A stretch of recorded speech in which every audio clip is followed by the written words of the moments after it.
All right, what is going on, good people? We are back with another installment of the Preaching Collective, journeying our way through the book of Esther, tracing the fingerprints of God. So today, we're going to look at Esther chapter 2, verses 19 all the way through the end of chapter 3.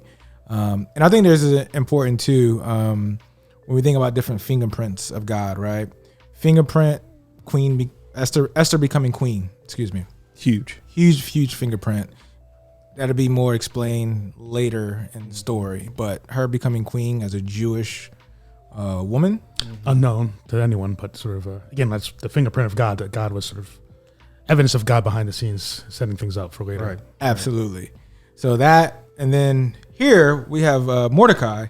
I would say another big major fingerprint of him discovering this plot of some sort that two men were going to try to assassinate the king, really try to kill the king Xerxes.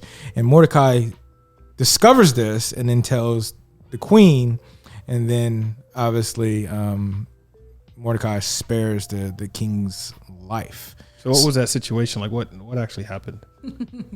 So basically what happened was what had happened was so chapter 2, verse 21, it breaks down how these two men that were actually eunuchs, they were the king's eunuchs actually. So it was going to be like an inside job that was going to be taking place.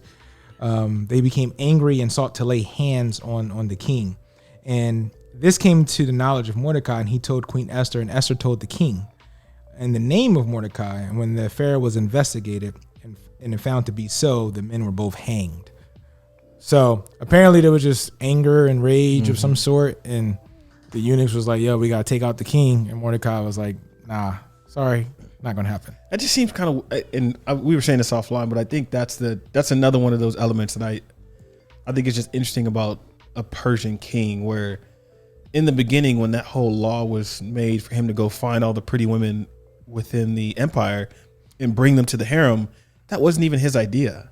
Right. So now you see these eunuchs who are like getting mad at him. And I'm like, I wonder if they're like, we're the ones making up all these rules. Like, what is he king for? Like, why don't we just assassinate him and then one of us be king? Like, you could just imagine, and maybe this is from me watching other movies. There's always some sort of like inside, there's some official, somebody in the cabinet who's like, nah, I should be president.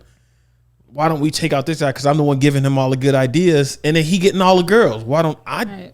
I want all of it for myself. And then I think even the fact that Mordecai was in the right place at the right time, because in chapter 1, it talked about he would walk back and forth to kind of check on Esther. Right. So when she got taken and she was there in the harem with everybody else, he would walk back and forth just to like make sure like, hey, is she okay? Is she okay? Is she okay? Is she okay? And now he's sitting at the gate. Here's this little plot. And it's like, hey, here's another way I can like, and I don't know what his plan is, but it does put her in good position again, because he informs Esther, Esther informs the king, and then the king's life is spared because of Mordecai. So Mordecai. So yeah, I mean, that's essentially what happened. I mean, yeah, I mean, that's very interesting, James. Well, it's the wise men, it's not the eunuchs who give the idea. But certainly the eunuchs are, there could be all sorts of reasons why the eunuchs don't like what the king is doing or has been doing, or who knows. I mean, we're sort of interesting to think about sort of what leads to that. Yeah. I was going to say like, that's an interesting thing about a lot of, probably more speculation in terms of what it is, because the text doesn't explicitly say, but I mean, yeah, that's something to think about. But that they would even think they could do that is just, you know what I mean? Like they're around seeing all this stuff. Like the king just gets orders, and then like, again, whoever, I mean, we're going to talk about Haman, but yeah, the king didn't do that. That was someone else's idea, and goes, hey king. And then he just, waxes poetic, and the king goes, do what you want. Yeah. Well, that's sort of another sort of thread here, how the king is certainly the guy in power, central figure, but so much of what he does is actually through the influence of other people. Right? Almost sort of pulling him which way or that way. Like he doesn't, it's very, in some ways there's a way of thinking of him, for someone who sort of has so much power, he's actually very much influenced by people. And much, and of course we know he's ultimately influenced by the one who influences all things, who sets all things together. Yeah. Each of these people are sort of, you might say, jockeying for power, trying to get ahead. And sometimes, these guys are probably trying to get ahead. Who knows what they thought they could accomplish? It doesn't work out. Others seem to be successful. Haman thinks he's successful. Well, he is initially. When we get into that, like he suggests something, he gets what he wants. But God's fingerprints have been on this from the very beginning. So. Yeah. Well, let's get into Haman since we've already been talking about him. Let's enter a new scene. But with that said, though, for our listeners, this is a huge fingerprint here about the idea of Mordecai saving the king's life. So tuck that away and remember that in the upcoming chapters. So Haman, who is Haman? Who is this guy? First of all, that's a terrible name. I don't like that name. It just sounds. My name's Haman. Like what? Hey man. Like, hey man. He's this guy who, he's basically second. I guess I can say this, right? He's like second in command, really, to the king, and he's, considered what they call evil Haman. And him and Mordecai have this thing going on where, essentially he orders all people to bow down to him and things of that nature. And Mordecai, verse 2, at the end of verse 2 in chapter 3, but Mordecai did not bow down or pay homage. So Mordecai was like, nah, bruh, I'm not doing that. Which I think, one of the a lot of times people have mentioned, where's God in all this? I think that's one of those. It's not said explicitly, but it seems to make us think that there's the people haven't abandoned everything, right? In terms of being in the land of Persia, and he says very specifically he does not do it because he's a Jew. And what is it? What's distinctive about being a Jew? Like you don't worship, right? You don't worship man, right? You don't pay homage in that way. Yeah. 3 Hebrew boys, like it reminds me of that. Yeah, that's yeah. Yeah, I was thinking about that. The Shadrach, Meshach, and the bad Negro. And the bad Negro. That's his name. That's interesting because does bowing down, does that, so in Daniel there, that's like specifically like a religious thing there. I guess the question is this, in this context, is it religious here as well, or no? Or is it just bow down and pay homage? Yeah, what does that mean? Is it just more? Is it the same as we honor this person as, I'm sure they had to do that for the king, or is there something more going on here with Haman that like Mordecai found objectionable? Yeah, I wonder about that because Haman was promoted, and so like that promotion, he probably, I don't know if he was abusing his power and being like, hey, y'all bow down to me like y'all bow down to him. But I don't know the chronology between Esther and Daniel. Do we know like chronologically how they fit? Because it would be interesting to note whether or not this is just almost like iconic behavior, like it's a pattern, and so people who would be reading this would know about Shadrach, Meshach, and Abednego.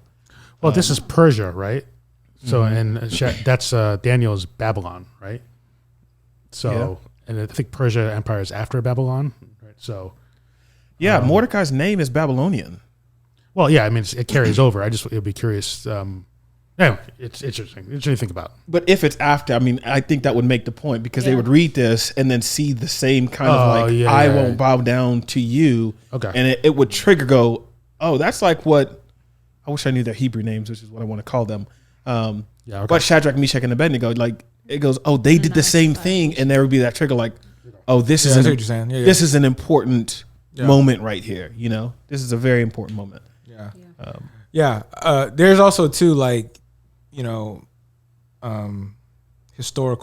some historical issues between the Jewish people and Haman, who's the Agagite.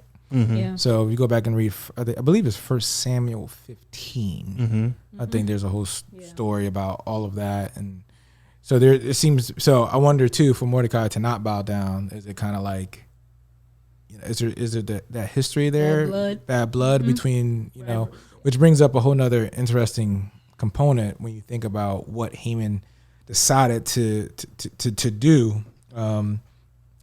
verse 6. But he disdained to lay hands on Mordecai alone. So as they had made known to him the people of Mordecai, Haman sought to destroy all the Jews, the people of Mordecai, throughout the whole kingdom. Which is interesting because, again, Haman, who is second in command, an authority figure, he has some type of authority, and he issues this Right. this thing, this one person to try to annihilate a whole people group, Yeah. right? And then there was even an edict, or since we've been talking about executive orders, Same difference. they were very popular this year and last year as well. But executive order to a whole people group to be destroyed. So this is like, Haman is kind of like a foreshadowing Hitler in a lot of ways when you think about it, in terms of the Holocaust before the attempted Holocaust before the Holocaust, right? So I would say, I mean, I don't know how you guys feel about it, but I think I'm good. I think I'm on okay exegetical grounds here to say, like, this is an instance of systemic injustice of what's going on here. And I think we have to also keep in mind systemic injustice, systemic issues. And again, it's to a entire people group. It's not just like one individual, right? Yeah. It's a whole entire ethnic group of people, which I think we have to really wrestle with that, and also think about, this person's in power and he's making a law. He's making an edict and to put in place to annihilate a whole group of people. That's systemic injustice. I think a clear cut of that. But to add to that, I mean, it's because some people might say, well, this is just Haman's problem, an issue. His action, I mean, he represents the executive branch, and his edict spreads out to all the other branches. Notice, like it says, letters were sent by couriers to all the king's provinces with instruction to destroy, to kill, and to annihilate all Jews, young and old. This is verse 13. So, like, he's infected the system with this sort of racist command, right? Yeah. To commit this genocide against the Jews. And so think about what's happening all through that period, right? Up to till the date that's going to happen. The people are like, preparing, gathering weapons. You can imagine, like, someone's like, oh man, I can't wait to get your home. I'm going to, when that date comes, I'm going to come in here and kill you. Right. And this is part, and it's almost, and take all their stuff and take all their stuff and plunder. Yeah. So yeah, I mean, he's made this part of the system, the governmental system that we get structurally speaking, right? Yeah. In terms of the way this edict is first issued and then how it's meant to be carried out. I mean, he puts money in the treasury to back it up. The king's signet ring is put on. He's going through with this plan. He's trying to. That's the interesting thing. So he gets mad. He goes up to the king, tries to buy it. The king actually goes, "I don't need the money. Just do it. Just do it." Yeah. And so then he gives him the power to do it, and then he gives that edict, and then it goes all the way down. Like, I think It's crazy. Vermont, I think what you're doing is like to tease out what it means for it to be systemic. One guy had a problem and had the authority and access to go to the king. Yeah. He talks to the king. The king says, okay. He gets the okay and then writes an edict and tells all the scribes. So that means people went into a room, listened to him talk, and they wrote it down. Then they traveled to all of their places and told all of their people. Right. All the people, yeah. So you just imagine, go like, okay, so, man, when was there ever a country where someone had access, made a decision that affected laws, systems, and it affected like an entire group of people? I mean, you can go even further to go, like, in chapter 1, it was the same thing against women. Yeah. Like, where all of them just got took. It's just like, yeah, hey, if you're a woman and you look good, like, this is what's happening to you. Yeah. No choice. Like, yeah, and it's tied to, these things are sort of tied together. Sort of there's the structural injustice, the action that's going to be committed on them, built off of, slander, racist slander of them, right? So he says, his pitch to them is, so then these things are tied together. Certain beliefs then lead to practice that lead to injustices, right? That's so right. So he says, verse 8, there's a certain people scattered abroad, dispersed among the peoples. Their laws are different from those of every other people. They do not keep the king's laws. So that is not to the king's profit to tolerate them. So it's true, like the Jewish people are, they have a different Jewish law, but there's nothing to suggest that they weren't, Following what the kingdom's saying. But, there's no, like, the king doesn't even question it. He's like, okay, yeah. He doesn't even take the time to say, well, is that true? right? Yeah. To fact check it, it's just, oh yeah, those Jews, that makes sense. It's almost like he just don't care. So he promoted the guy, so he trusts him. And so like you got Haman abusing that trust and going like, hey, these Jews, they're different and they ain't listening to you. Yeah. You should get rid of them. Yeah. They don't deserve your, like, it's almost like they don't deserve your good graces. You're providing them shelter in your empire. Like, look the way they're treating you. You should kick them out. You should get rid of them. Mm-hmm. He goes, okay. Yeah. And just off of the trust, just like, hey, if you say it, I believe you, go handle it. Well, yeah. Like, man, the last part of this is just, it's just a kicker for me. Just the casualness of this, how blind we can be to sort of injustices happening around us, and how we almost intentionally blind ourselves. In the last verse, the last line in this chapter is, and the king and Haman sat down to drink, but the city of Susa was thrown into confusion. Right? Yeah. He's like, nothing on here. Let's drink. Let's have some whiskey. Meanwhile, everybody's confused. Everyone's confused. There's chaos. Yeah.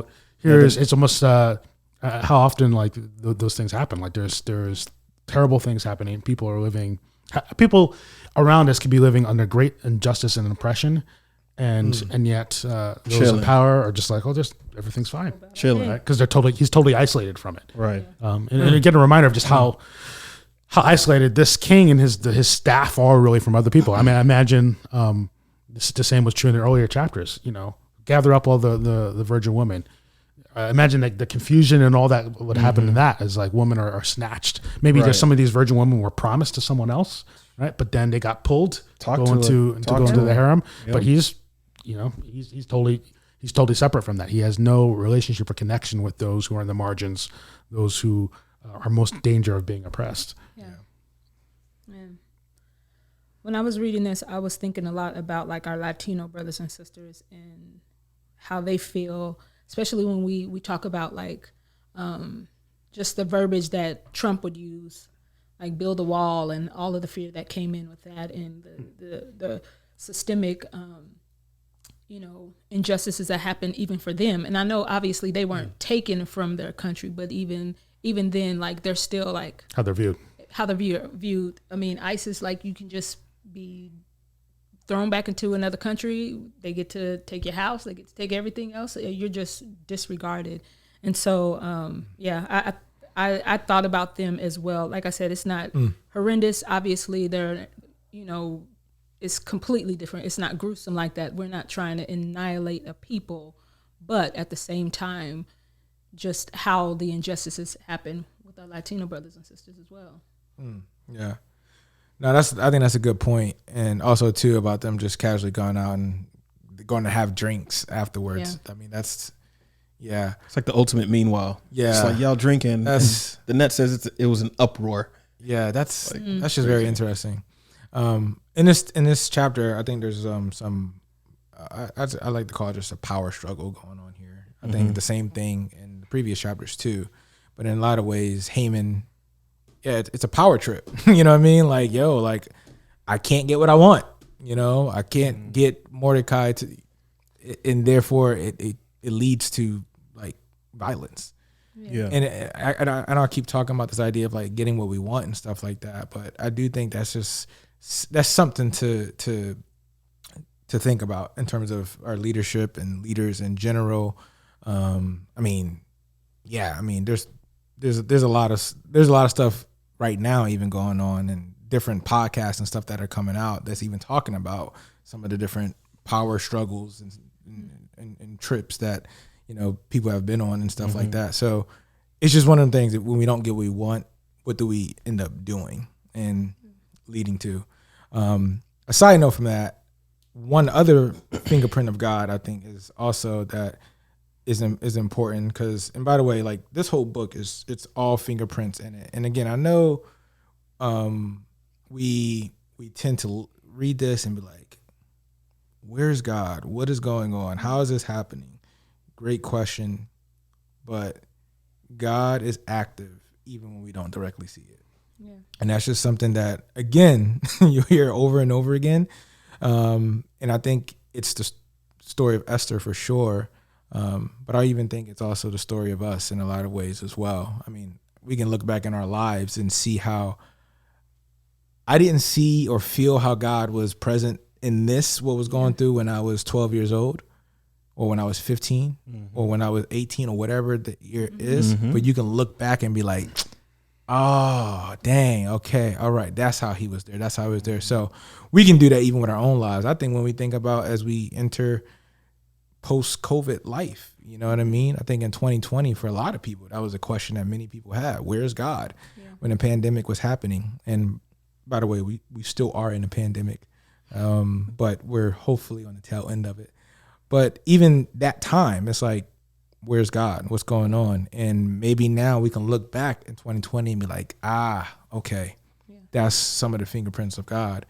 So in the story here, and this is very comical, and once we continue on, you'll see why it's comical.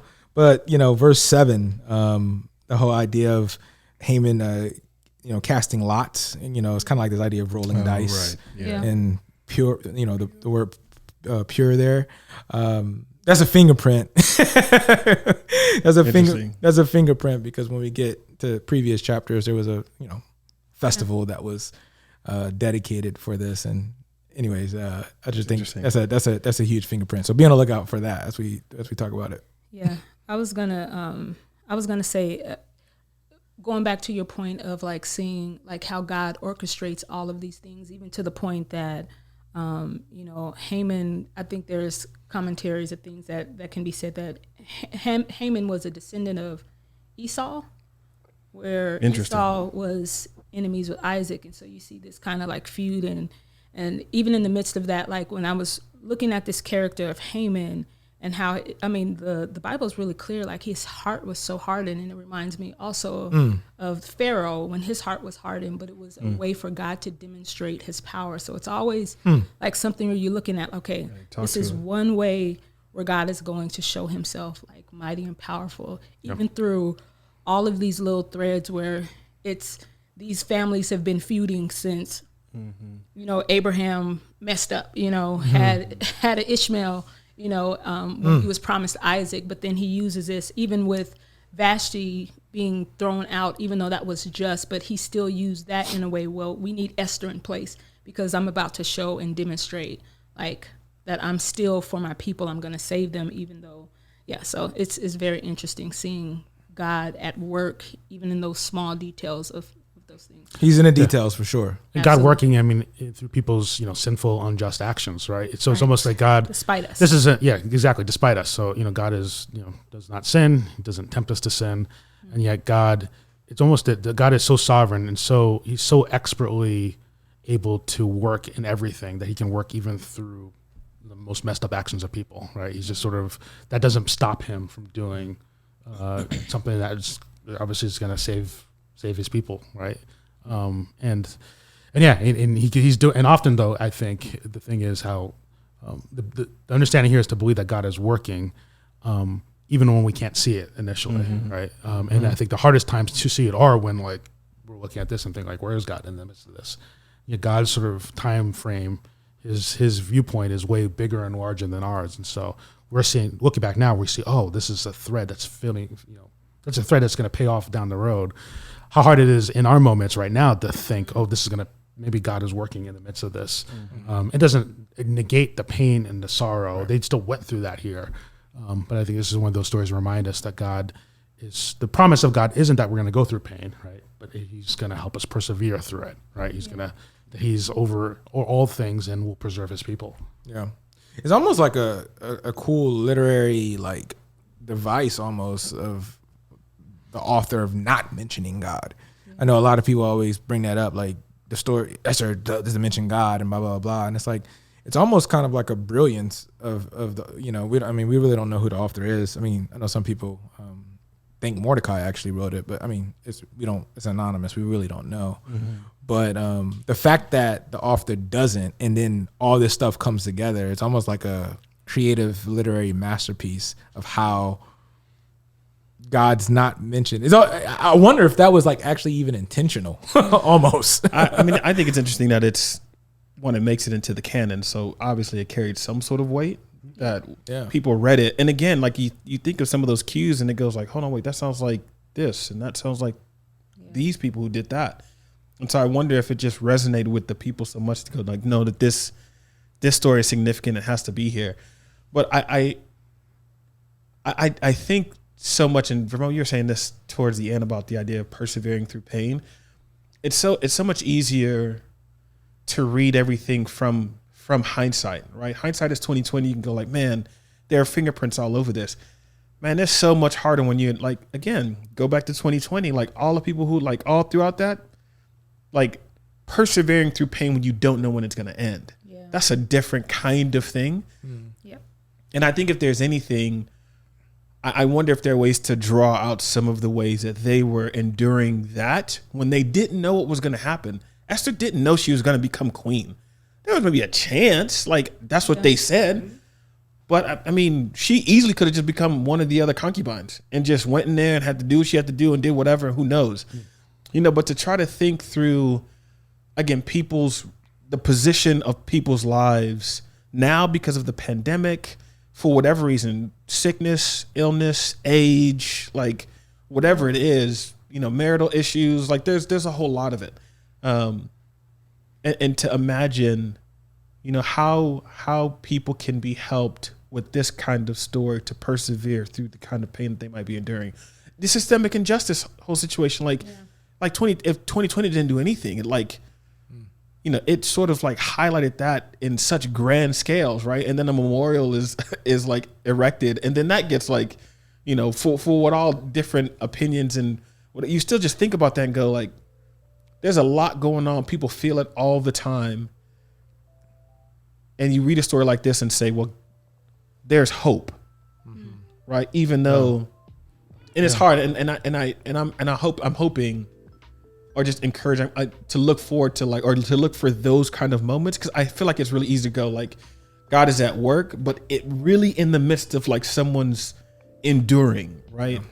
They lose a child, right? Miscarriages or whatnot, or you know, I worked with someone who had stillborn in like 7, you know, stuff like when you're enduring that, like how do you, like what then becomes the thing that you can say, or at least something that you can show to go, no, God's still with you. It doesn't erase the pain, but how do you maintain God's presence there? And I think that's what the great thing about the fingerprints is, to go, the presence is there. You may not see it, but you can definitely feel it. It's just there, like, and maybe sometimes it's the other people. Like Esther doesn't know what's going on, but maybe Mordecai's walking back and forth to the courts, like to check on her. Maybe that's giving her a little sense to be like, okay, maybe, you know, because we don't know what the time frame was before when she was doing whatever, and then she becomes queen, right? Like when was that time frame? But just the presence of Mordecai, knowing that he's still there, may have been something. You know what I mean? Like, yeah, I think she became queen in, was it 479? I think it was 479. Yeah, if I'm not but just mistaken. thinking like what that presence. Yeah, 479. like. She became queen. So I mean, yeah, it wasn't like the next day. It was definitely. So yeah, We're just thinking through that. Yeah, no, that's good. I think that's good, and I think that's helpful.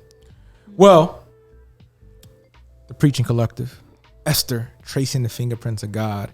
I just want to say this too, James. Sometimes you gotta, for those people that are like struggling and in the midst of what they're going through, sometimes you almost have to just like maybe just repeat that over and over again. God is with me. Yeah. God is with me. Say God that. is with me. Say that. Even if you don't even believe it in Just the say moment, it. still say it, because it's true. Good. He is. So that's for free. That's for free. Take that home. All right. With that said, we're going to go ahead and conclude our time in the Preaching Collective, Esther, tracing the fingerprints of God. As we always say, love God, love people. We are out. Peace.